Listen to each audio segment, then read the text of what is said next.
Elə qapını atan kimi bıçağı soxdu. Sonra nətər oldu? Bıçaqladı, qaçdı. Bıçaqladım. Mən ikinci dəfə də bıçaqlayanda mən alanı atdım, qaçdım bu qonşuya. Dedim köməyə gəlsinlər. Elə yıxıldı yerə qanın içində.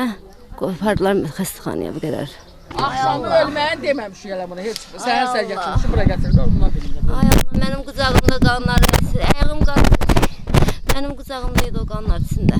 Ha bastım qandan, qanı çox getməsin də. Yəni bıçaqlarından sonra sizin yanınızdaydı? Bəli, mənim yanımdaydı. Bunun yanında bıçaqlaydı. İkinci dəfə bıçaqlayanda mən çəkdim bəhruzu. Dedim ki, Kamal əmini çağıraq. Gəlsin kömək eləsin də. Apardım ora, o da getdi dəydi divara, sonra qayıtdı, bir dəfə yıxıldı yerə burada, qapının ağzında.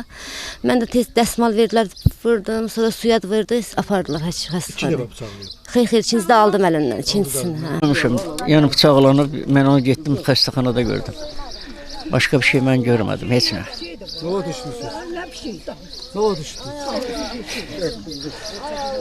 Allah, deməli, mən axşam, mənim nəvəmdir. Bu hadisə mənim nəvəmin yoldaşının başına gəlib. Namaz məcəli idi. Namazı qılmışdım, elə oturmuşdum, təzə gördüm, uşaq zəng elədi ki, dedi ata, nə işdir? Zəng eləməmişdim, nə işdir də? Dedi ata, elə vəziyyət belənçi idi. Da onu durdum, da bilmədim nədir. Nə olubsa indi burada deyərlər.